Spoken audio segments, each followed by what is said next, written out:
The hospital doors slid open with a soft hiss, but Andrew Ferdinand heard only the squeak of his son's wheelchair and the pounding in his own chest. He pushed Harrison across the bright tile and into the hot Lagos afternoon. Face tight, jaw set, anger burning behind his eyes. Another day. Another scan. Another doctor saying, "We can't find any cause. The nerves and muscles look normal." Normal. Yet his 9-year-old boy still could not walk or talk. A black Bentley waited at the curb. The driver hurried to open the back door. Andrew didn't look up. He just kept pushing, swallowing a storm of helpless words. Then a thin voice floated from near the parking lot, wall weak but steady. "I can solve your son's problem." Andrew stopped. The driver froze. A few nurses glanced over. By the wall sat a man in a tattered brown coat. His hair was wild and matted. His beard hung in tangles. Dark sunglasses hid his eyes. An old bag was strapped across his shoulder with frayed rope. Dust clung to his clothes like a second skin. Andrew felt heat rush to his face. "Is this a joke?" he snapped. "How did you even see us?" The man tilted his head. "I cannot see," he said softly, "but I can hear you grumbling, sir.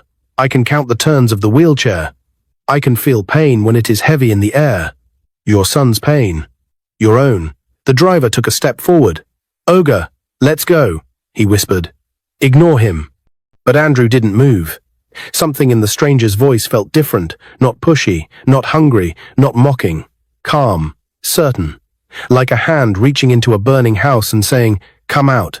The man stood slowly and tapped his chest. "My name is Dominic Uche. Let me try. It will cost you nothing." Andrew's first answer was ready on his tongue. No, but it hit something else before it could leave his mouth. A memory. Elizabeth. He saw her again, as if she was standing on the hospital steps. Bright smile, soft voice, head resting on his shoulder. She had said yes to him when he was still trying to be a man bigger than his bank account. She had cheered when his first oil deal landed. She had danced barefoot in the kitchen when he earned his second billion. And then, she was gone.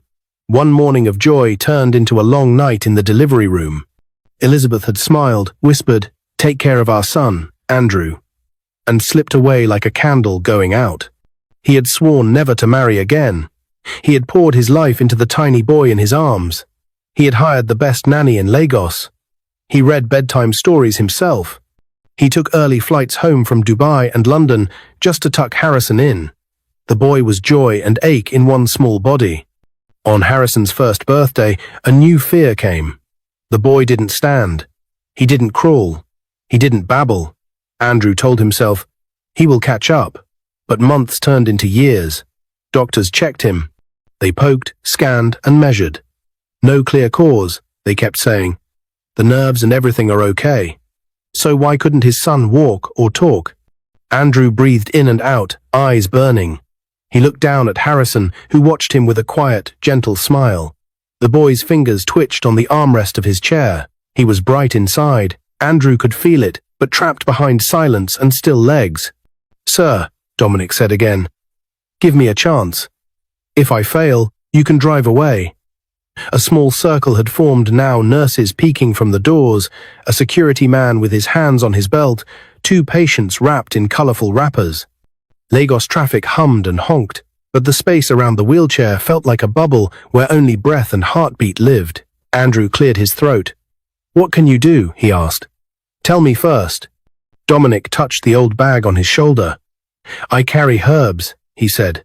"Leaves that our fathers used before hospitals were built. They work on what doctors can see, and on what they cannot see." The driver shook his head. "Sir, please." "Quiet," Andrew said, never taking his eyes off Dominic. "Do it. Try." Dominic nodded once. He knelt on the hot pavement before Harrison's chair, as if kneeling at a small altar. The smell of dust rose. From his bag, he took a bundle of fresh green leaves, tied with a thin strip of cloth. He pressed them between his palms and squeezed. Juice slid over his fingers, dark and sharp, filling the air with a bitter, earthy scent. Harrison watched him, wide-eyed. "Little one," Dominic whispered, voice gentle. "Your legs remember more than you think."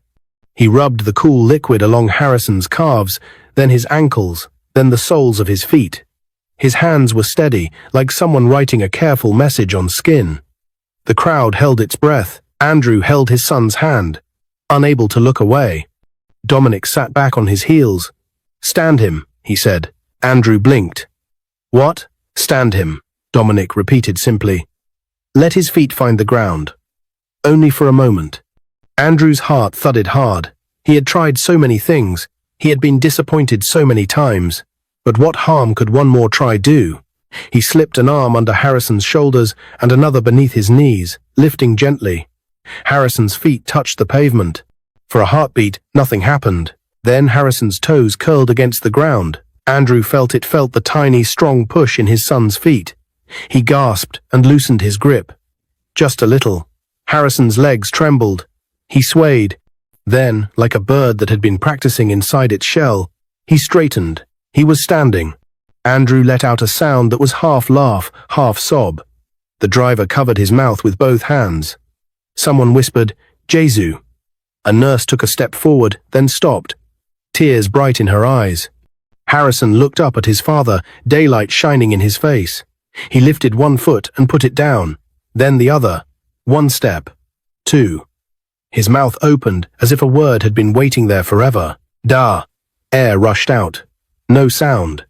Andrew fell to his knees and hugged him. "It's okay," he whispered into his son's hair. "It's okay, my boy. You're walking. You're walking." He pulled back and stared at Dominic. "How did you do this? Who are you?" Dominic reached up and slowly slid off the dark glasses. His eyes were not clouded white like Andrew expected. They were deep brown, sharp and clear. Then Dominic gripped the tangled beard and tugged. It came away in his hand like theatre hair. Under it was a neater, greying beard. He shrugged out of the dirty coat. Beneath it, his shirt was simple but clean. Gasps ran through the circle. "I am not a beggar," he said, voice low but strong. "I am a herbalist. My father taught me long ago. I came dressed like this today to test your heart, sir. Some men will not let help touch them unless it looks rich." Andrew stared. He, Andrew Ferdinand, the man reporters called the Iron Mind of Marina, was shaking. For a long moment, he could not speak. Dominic went on. "Your son can walk. For his voice, we must finish the work. Come with me to my workshop on the outskirts of Lagos. If you are ready to trust me, I am ready to help him speak." Andrew looked at Harrison, who had taken 3 small steps and now stood, breathing fast, joy lighting his whole face. The boy touched his father's cheek, as if to ask, "Is this real?" Andrew stood, swiped at his eyes, and found his voice. "Driver," he said, "put the wheelchair in the trunk." He turned to Dominic. "Get in the car." They moved quickly. The driver folded the chair and slid it into the Bentley. Dominic placed his old bag on his lap and slipped into the back seat beside Harrison, who could not stop lifting his heels and setting them down, testing the new wonder in his legs. Andrew took the front passenger seat and faced back to watch his son. The Bentley pulled away from the hospital curb and melted into the rhythm of Lagos Okadas weaving, sellers lifting baskets, horns tapping like impatient fingers. Andrew's mind spun. The world he understood, tests and machines and bright screens, had cracked open in a single afternoon. Through that crack, something older had reached in and touched his child. "Tell me about your workshop," Andrew said, keeping his voice steady. Dominic smiled a little. "It is not fancy. A small place near Agege. Shelves, jars, a stove, a clay pot, a calabash. What matters is not the shine but the knowledge in the hand." Harrison leaned toward Dominic, watching the bag with the focus of a scientist. Andrew noticed and almost laughed. Even silent, the boy spoke with his eyes. "What else is in there? What else can help?" Traffic thinned as they left the island and rolled toward the outskirts. Sky stretched wide. The city grew lower, then rougher, then green here and there. Like a giant had thrown down patches of fabric, and trees had pushed up between the seams. Andrew's phone buzzed again and again, calls from his office, from a medical director, from a board member. He let it ring. The only sound he wanted was the light scrape of Harrison's shoes on the car floor as the boy kept showing himself he could stand. An hour later, they turned down a narrow street. Children ran past with plastic kites. A woman fanned a charcoal grill. The Bentley looked like a black whale in a small river. At the end of the road, a low building waited with a tin roof and a wooden door painted blue. A little sign above the door read, in neat hand-painted letters, Uche Healing Workshop. Andrew stepped out and opened the back door. Harrison stood by himself and held onto Andrew's sleeve. Dominic carried his bag and led them inside. The room was cool and smelled like rain after dry season. Rows of jars lined the walls, each filled with leaves, roots, powders, and things that looked like tiny seeds of light. A clay pot sat on a low fire. A calabash bowl rested on a wooden table, half filled with a dark, soaking mix that shimmered when the light touched it. Dominic placed both hands on the table as if greeting an old friend. "This," he said softly, "is where noise becomes music." He dipped a small gourd into the calabash and lifted it, full and glistening. "Harrison," he said, turning to the boy, "this will wake your voice. Drink a little and wait." Andrew's breath caught. He could feel every second, slow and heavy, like they were stepping from a cliff and hoping the air would hold. Harrison reached out with both hands. His fingers closed around the gourd. He raised it toward his lips. Harrison raised the small gourd to his lips.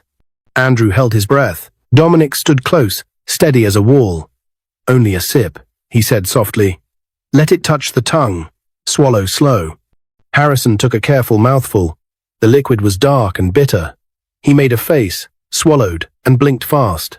For a moment, nothing happened. No magic sound, no spark in the air. Only the little fire under the clay pot and the quiet hum of the room. Andrew's heart thumped in his ears. He knelt beside his son. "You're okay," he whispered. "If it tastes bad, it's still okay." Harrison nodded. His eyes shone, brave and bright.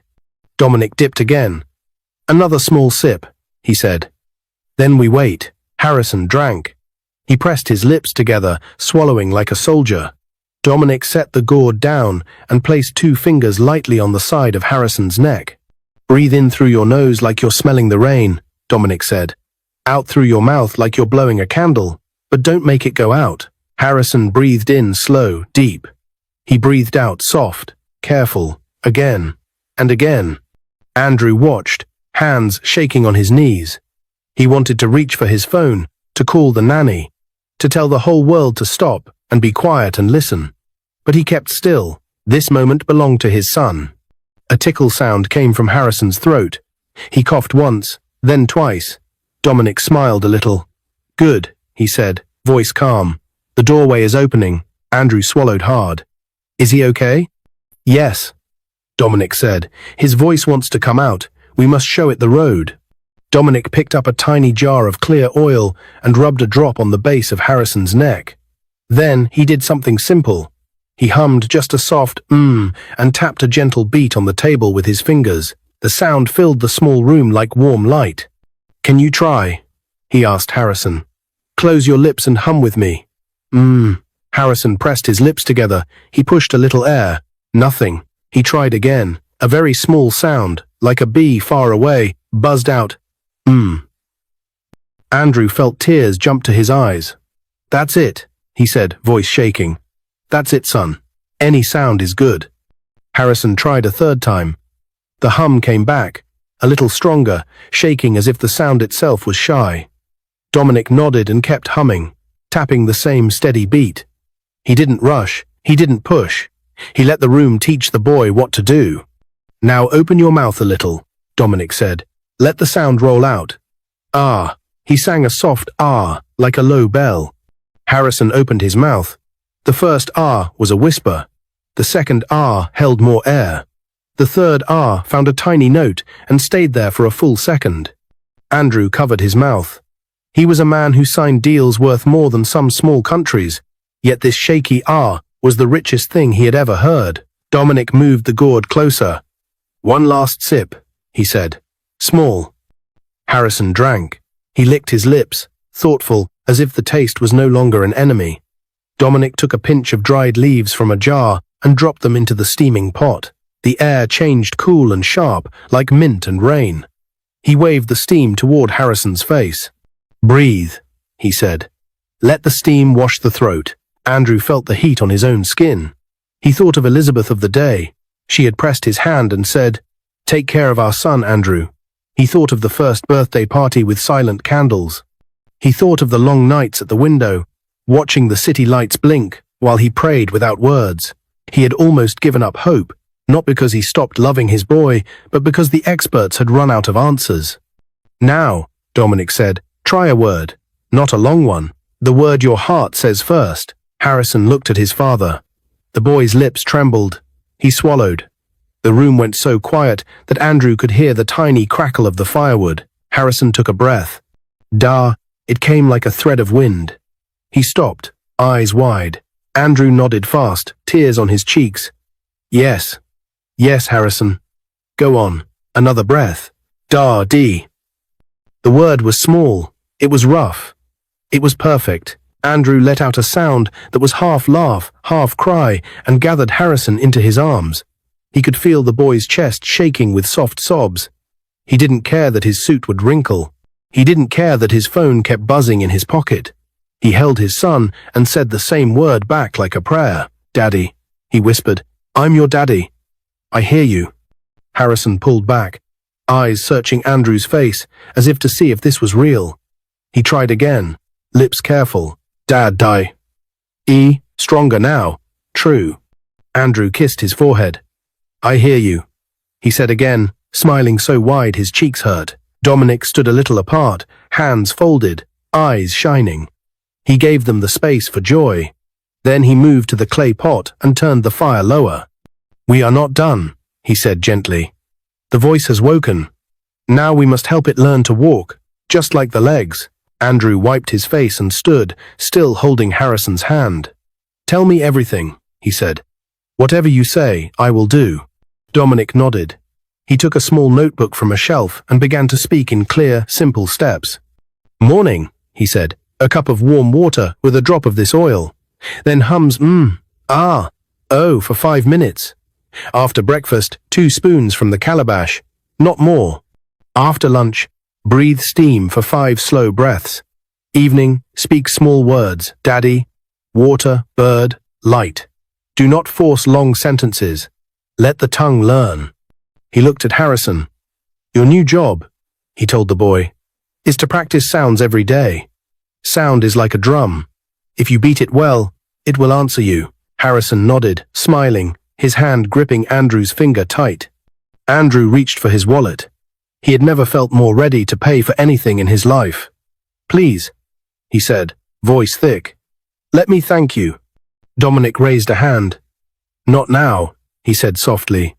"If you must pay, pay with care. Do not tell the world like a brag, tell it like a lesson. Some will want to turn herbs into a show. Don't let them. Herbs are not magic tricks. They are tools. They work on the body. They also speak to what troubles the spirit. Both matter." Andrew nodded slowly. He felt like a door in his life had opened, and behind it was a long road he had never walked. He wasn't afraid. Not with Harrison's small voice still ringing in his ears. The door rattled. All 3 turned. The rattle came again harder. A fist pounded. "Open up," a voice shouted from outside. It was sharp, official. Another voice, deeper, added, "This is a child. Bring him out now." Andrew's stomach went cold. He moved Harrison behind him without thinking. Dominic's eyes narrowed. He set the gourd down, calm but alert. "Who is that?" he asked. Andrew's phone buzzed in his pocket. He pulled it out. 40 missed calls. A new one came in from the hospital director. He answered. "Mr. Ferdinand," the director said, voice tight, "we have reports you removed your son from the hospital against advice and took him to a so-called herbalist. This is unsafe. Bring him back immediately, or we will involve the authorities." Andrew stared at the door. Someone hit it again, harder. A woman's voice now. "Press, press. He's in there." Camera shutters clicked. A siren chirped once, short and mean. He looked at Harrison. The boy's face had gone pale. He squeezed Andrew's hand and whispered the word small but clear, "Daddy, don't let them take me." Andrew turned to Dominic. "What do we do?" he asked, voice low. Dominic drew a breath. "We do what is right," he said simply. "We protect the boy. We speak the truth." The door handle twisted. The wood shook. A final, hard bang. The pounding on the door grew louder, each hit echoing through the small workshop. Harrison clung to Andrew's arm, his new voice trembling as he whispered again, "Daddy, don't let them take me." Andrew's protective instincts kicked in instantly. He shifted his body, placing himself fully between Harrison and the door. "Stay behind me, son," he said firmly, his voice low but steady. His mind raced who had told them. The hospital? Or someone from the crowd earlier? Dominic didn't flinch. He calmly picked up the clay pot and moved it to a low shelf, shielding it from view. "They are loud," he murmured, "because they are afraid of what they don't understand." Another slam rattled the frame, followed by a metallic click-click of cameras outside. "Mr. Ferdinand," a man's voice called, "we have medical officers and the press here. This treatment is not legal under hospital protocol. You must hand the boy over now." Andrew's phone buzzed again. It was the hospital director for the third time. He hit decline without hesitation. His priority was clear: Harrison's safety. The handle twisted hard. The door burst open, and two uniformed men stepped inside, followed by a woman in a white coat and a cameraman aiming his lens at Harrison. Andrew stepped forward, his voice sharp. "No cameras on my son." His tone made the cameraman freeze mid-step. The woman in the white coat, clearly a hospital representative, tried to push past him. "Mr. Ferdinand, you are endangering your child's health. We have strict protocols. Protocols that have failed him for 9 years. Andrew cut in. His voice carried both fury and pain. "You've run every test in your books, and you found nothing. This man helped my son walk and speak in one afternoon." The two uniformed men exchanged uneasy glances. Dominic stepped forward slowly, his eyes calm. "Gentlemen, I am Dominic Uche. I do not harm children. I heal them with knowledge passed down generations." The cameraman moved again, but Andrew's glare stopped him cold. Then, from behind Andrew, a small but clear voice broke the tension. "Daddy, I'm okay." Everyone turned. Harrison stood without support, his small frame steady, his eyes bright. He looked at the woman in the white coat. "I can walk now." His voice was still new and shaky, but every syllable landed like a stone in water. The room went silent. One of the uniformed men's expressions softened. The cameraman lowered his camera. Even the woman in the white coat hesitated, her eyes flicking from Harrison's feet to Andrew's unyielding stance. Andrew knelt beside Harrison, his hand on the boy's shoulder. "We're leaving," he told them firmly. "And you're not stopping us." Dominic gave a single nod, his gaze steady. "Go now," he said quietly. "I'll handle what comes." Andrew took Harrison's hand, ready to push past them, but just as they reached the doorway, a shadow appeared outside. A tall man in a dark suit stepped in, blocking their way. The tall man filled the frame, his presence alone enough to make the uniformed officers straighten. His suit was dark charcoal, perfectly cut, and a faint scar ran from his temple to his jaw. His eyes locked on Andrew, sharp and unreadable. "Andrew Ferdinand," he said in a deep, measured voice. "You and I need to talk." Andrew didn't move. His grip on Harrison's hand tightened. "Who are you?" The man stepped fully inside, closing the door behind him with deliberate calm. "Name's Inspector Gabriel, Special Investigations Unit. I've been following your son's case for months." His gaze flicked briefly to Harrison, then to Dominic. "And you?" "I've heard your name too, Mr. Uche." Dominic didn't look surprised. "Then you know I don't harm children," he said simply. Gabriel's lips curved into something between a smirk and a grim line. "I know your methods have drawn attention. The Ministry of Health doesn't like things they can't regulate. And the people funding the hospital?" He shrugged. "They hate losing control of a story." The hospital representative bristled.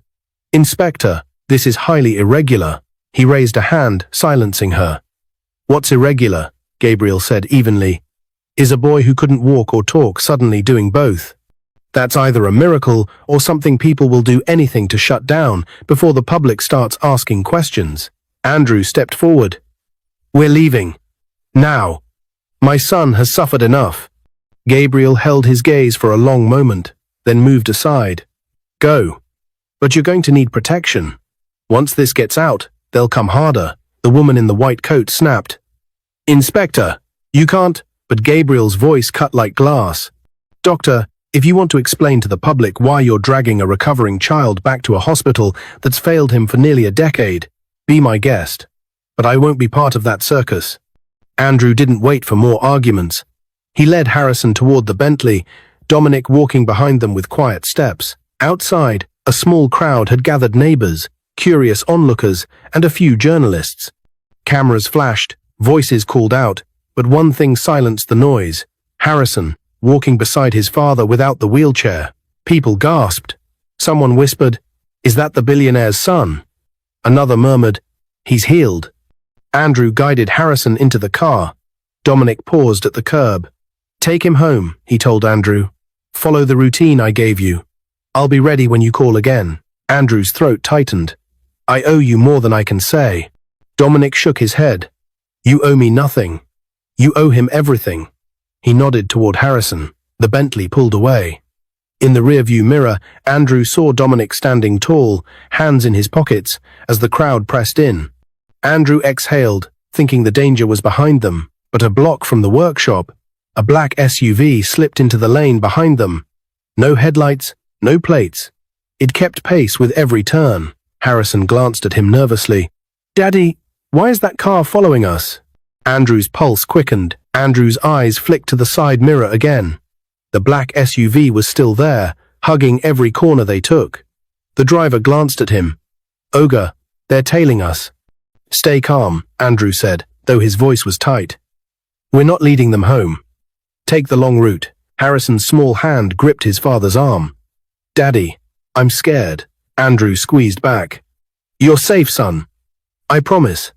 The Bentley swerved through a busy market street, weaving between Okadas and yellow buses. Horns blared. Sellers shouted. For a moment, Andrew thought they'd lost the SUV until it appeared again at the far end of the road, forcing its way through traffic. The driver's knuckles whitened on the steering wheel. "They're not giving up, sir." Andrew's mind raced. Who were they? Hospital enforcers? Investors trying to bury Dominic's success? Or worse, someone who wanted to use Harrison's case for their own gain? "Head to the marina," Andrew ordered. "We'll lose them in the narrow streets." The Bentley roared toward the water. The SUV followed. At one junction, the driver swung hard down a side street. The SUV tried to follow, but was slowed by a truck unloading crates. They vanished from sight. Andrew leaned back, exhaling. "Keep moving.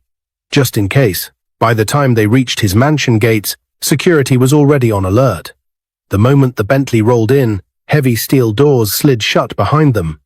Andrew stepped out and pulled Harrison close. "Inside," he said gently. "Go to your room.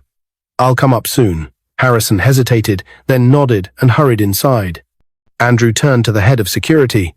"Double the guards. No one comes in without my approval. No one." That night, after Harrison had fallen asleep, Andrew sat alone in his study. The events of the day replaying in his head, the faint voice outside the hospital, the miracle walk, the first time he heard "Daddy." And now the SUV. A knock came at the door. It was Inspector Gabriel. "You have a leak," Gabriel said without preamble. "Someone at the hospital tipped off a private group. They want Dominic's methods. And they'll use force if needed." Andrew's jaw tightened. "Over my dead body." Gabriel's eyes were sharp. "Then you need to protect both your son and Dominic. If his work becomes public without the right protections, the wrong hands will twist it into something dangerous." Andrew stood, resolve hardening. "Then we protect him. And we make sure the world knows the truth, but on our terms." The next morning, Andrew called Dominic. "It's time to go bigger," he said. "We're going to make your work known the right way. And we'll do it so no one can bury it again." Dominic was silent for a moment, then chuckled softly. "I was wondering when you'd say that." Months later, the world watched the press conference where Harrison walked onto the stage, smiling, his voice clear as he introduced Dominic Uche to the cameras. In the crowd, tears streamed down faces: parents, children, doctors, strangers. And when Harrison's first son was born years later, he was named Dominic, a living reminder that sometimes the miracle is in the most unexpected hands. If you like this story, comment, share, and subscribe to our channel for more interesting stories.